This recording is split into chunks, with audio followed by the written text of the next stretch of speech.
So I'm delighted to be joined now by James Small-Edwards, the London Assembly member for West Central London. And it's brilliant to have you on the show because you've just published a fascinating new report titled Gridlocked: How Planning Can Ease London's Electricity Constraints. So can you start by giving me the headline? What's the really striking takeaway from this? It's about data centres. It turns out they're a bit of a problem. Yeah, so I'd say the headline from the report is that in 2022, a lot of housing in West London had to be delayed because of a proliferation of data centres. It focused on the boroughs of Hillingdon, Hounslow, and Ealing. And basically, the developers were writing to the GLA saying we're not being offered grid connections until 2037. So, like a full 15 years into the future, 5,300 homes were delayed in the pipeline by November of that year. And then, yeah, the GLA had to basically come forward and think about how they could unlock those homes. But due to a data center proliferation that no one had planned for. So this sounds crazy to me. Like when I was reading the report, so 2037, just sort of put this into context for me. Presumably, is that a case of these homes are going to be finished by 2037 and there's just going to be nothing to sort of plug them into? Or is it a case of they're already being constructed now and then they're just going to have to wait around empty for that long? What does this physically look like? Yeah, so the homes were built out, the homes were ready to go, and they were then coming forward trying to get their grid connection, but we're being told actually there's no spare capacity in the grid. We're going to have to wait until 2037. So the homes you've just built, unfortunately, not be able to fill them for another 15 years. That's breaking my brain. Where was this? And how many homes was this again? Sorry? So it was 19 developments by November 2022, 5,300 homes at that stage. That's horrifying. Like I knew this in the abstract, but just thinking about it, it's just like they're just sat there doing nothing, I guess. So, is there any more you can say about the sort of scale of the problem? Is this a new thing? Is this entirely data centers, or is this just sort of energy in general? So there was an investigation done into it because the GLA received the reports from the developers themselves. And Hmm. basically, there was one cause, and that was data center proliferation in those boroughs and then along the M4 corridor, because the electricity network that those West London boroughs sit on is the same as Slough, where there's also a lot of data centers. I think just to give your listeners a taste of how power hungry these data centers are, a typical AI data center is the equivalent of 100,000 homes in terms of electricity requirement. Now, there are some data Hmm. centers, like the training data centers, you see large ones in the US, which are way, way more than that, up to millions of homes. But your typical one in the UK tends to be about 100,000 homes in terms of power. So you can see why, if quite a few of those came forward, they could have the effect of really putting a lot of pressure on your grid and your capacity. And is this basically a post AI thing? My understanding is that, AI data centers, particularly because they use GPUs, which are much more power consumptive than traditional data centers. Is this something we've only seen emerge as a problem in the last sort of few years, like post ChatGPT, post all of this money going into AI? Or is this a sort of a longer run problem than that? So the problem actually emerged prior to the release of ChatGPT. So I'd say it's an issue that probably predates the big AI boom we've seen in recent years. But what I would say is everything you've also said just now is obviously correct. And it only means that the problem, I think, could potentially get worse in the future, which is why, as a committee, we were really keen to look into it. And I think there's a map in the report, isn't there, of all the data centers around. There's actually loads of data centers around London at the moment. So I guess there must be a big pipeline of stuff they want to build because London is somewhere you want to put a data center. I don't want a buffering wheel when I'm watching YouTube or Netflix. So I want data centers as well. So presumably we need to build some of those as well. Yeah, so currently we have about 500 data centers in the UK. There's 100 planned in the planning system, and over half of those are for London and the home county. So, as you say, there's a big focus on London and the surrounding area. And the reason for that is the inference data centers, which tend to be the type that we build in the UK. They want to be as close to where you're requesting ChatGPT information, where you're trying to load that YouTube video. They want to be as close to that as possible. And a lot of the demand, there's a lot of office jobs in London. A lot of the demand for these LLM AI services are in London. So that's why you see quite a lot of the pipeline based in London, the southeast, really. So the report details again the sort of the scale of this issue and how it's holding up the building of homes. And obviously, we talked on our show endlessly about how we want to build homes. So have you sort of landed on any solution? The report's got a number of recommendations in it about how this problem could be mitigated. So can you talk me through that? Is this something that London can deal with on its own, or does it need the government in Westminster to do something?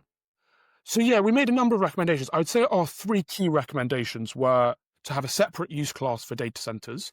So that's something that's focused on the government. Doesn't require primary legislation, you can do it through secondary legislation. But currently, data centers are classed as B8 use class, Mm. which is the same as a normal warehouse, which I think anyone who's listened to the last few minutes of this podcast will realize that a building that's taking up 100,000 homes in power is not a normal warehouse. So I think that really needs updating in the planning system. That's something that sits with government.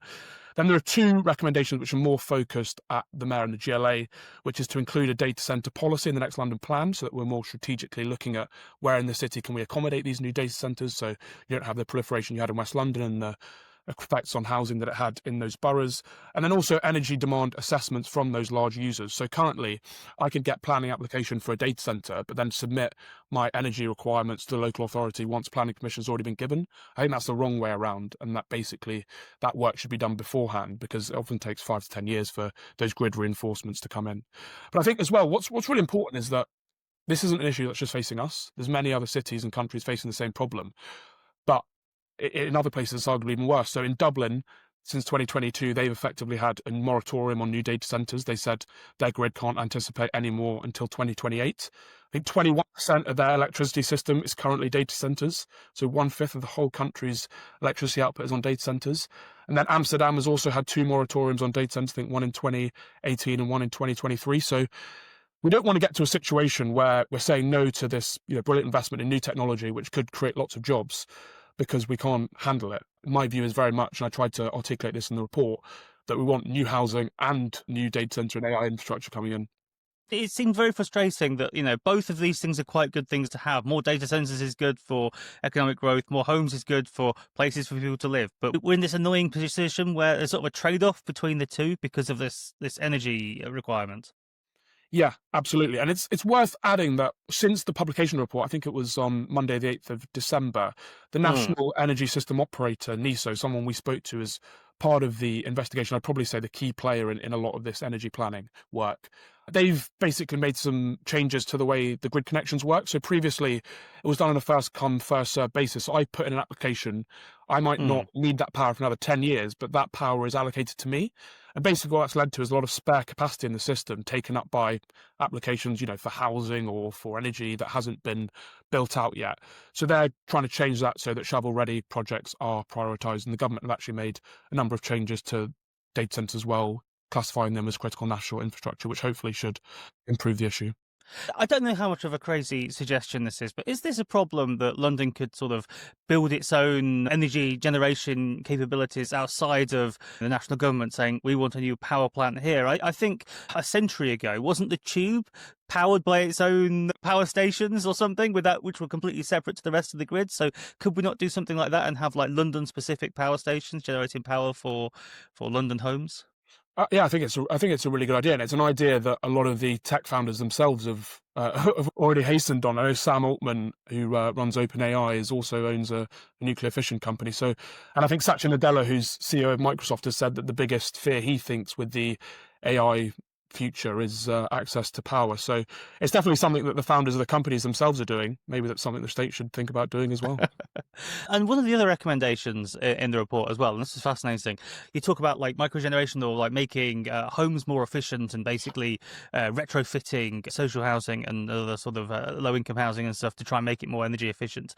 Do you think that's a sort of a scalable solution to the problem? Because it reminds me of a little bit of how often, people talk about why do we need solar farms when why can't we just put solar panels on existing buildings? And the answer is because it's much cheaper to put solar panels in a field than onto existing buildings. So how sort of scalable is that as a workaround? Because presumably going through and existing homes and trying to make them more efficient and trying to retrofit, I don't know, solar panels onto the roofs of blocks of housing, that's surely quite a difficult problem rather than just create more energy at source, if you see what I mean. Yeah, I think that recommendation alone obviously isn't going to deal with the issue, but I think it would help. Most of our suggestions were focused more on supply and on planning, but I think there's also things you can do on the demand side as well. Now, there's a whole other group of people who think it's all, demand and we should be pursuing a degrowth agenda. That's not what we're trying to say at all in the report.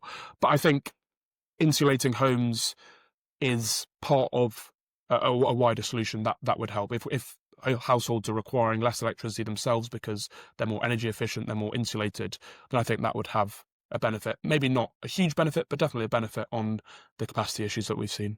So finally, so you really identified this as an issue. It needs to be dealt with. Is there anything that, you could pick up the phone now and Ed Miliband could do today to sort of get things rolling on this? Or is this sort of a broader, longer term problem that needs people to write strategies and this sort of thing? Is there any sort of quick wins on this? So what I would say is that a lot of good work has been done. So the issues that I mentioned at the top of the programme in terms of in Hillingdon, in Hounslow and Ealing, that those problems were solved. It was really good work done by the Infrastructure Coordination Service at the GLA, navigating with the boroughs and with the various electricity providers and National Grid to sort the issue. So I think the headline problem was actually solved. So there was definitely good work done. I think the changes that I mentioned around NESO and the changes from the first come, first served issue are going to have a big impact and free up a lot of spare capacity that already actually exists in the system, which is something that potentially I wasn't aware of before I started delving into this more deeply. But in terms of national policy, I think we should continue pursuing a policy which is decarbonising, which is focusing on clean generation. I think we've just got to make sure that we're anticipating how much demand there is going to be from data centres in the future. So currently, NESO, their projection is a 200 to 600% increase in electricity demand from data centres to 2050. That's a pretty wide variance between 200 and 600%. But I think in many ways, it's very hard to model. I mean, no one knows how much the AI boom is going to take off in Britain. We hope as much as possible. But I think national government need to prepare for the best case scenario, which is, I think, there's more and more demand from data centres from AI and ensure that we've got the power generation needed to meet that demand. And can you paint me a picture of the sort of the worst case scenario? So now you've identified the problem, you've put this report out there, and you're drawing attention to it. You've been all across the media for the past couple of weeks talking about it. If nobody pays attention, what's London going to look like, and what problems are we going to have down the road by 2037? Are we going to have risk brownouts? Is it going to be just housing is absurdly expensive because we can't build even less than we're building now? What's the bleak future we're trying to avoid? Well, I think it leads to some really tough choices, which other cities have already had to make. So Amsterdam and Dublin, as I've said, have basically said no to all new data centres. And that's going to have big impacts in their ability to win the race for new jobs in artificial intelligence. We've got a really thriving, I think, artificial intelligence sector in the UK. We've got some universities pumping out great research. And we want to take advantage of that. We don't want to be in a situation where we're saying no to talent, no to investment, no to economic growth, because we don't have the power to deliver it. It also means that another, I'd say probably the biggest problem we have in London is the housing crisis. We don't want to get a situation where we're having to make a decision between, okay, can we have new housing in London or do we have economic growth in London? We need to have both. And I think the new housing depends upon the economic growth and the economic growth depends upon the new housing. We don't want to be having to make horrible decisions around prioritising the economy or prioritising housing. I couldn't agree with you more. Very finally, before I let you go, James, we're a very serious journalistic outlet at The Abundance Agenda. We need to hold our politicians to account. So I have got one final question, which is your report is titled Gridlocked, How Planning Can Ease London's Electricity Constraints. That's only one pun. Last week on the show, we featured actually another report from another London Assembly member. I think this was led by Neil Garrett, and it was called Euston, We Have a Problem, Mind the Funding Gap. He managed to fit two puns into the title of his report. Can I get a pledge from you now, on the record, to do better next time and match him pun for pun? James, I'm very happy to give that pledge. I'm very happy to give that pledge. I will go away. I will look at myself long and hard in the mirror and endeavour to be much funnier the next time I come on this podcast. Fantastic. James Small-Edwards, thank you very much.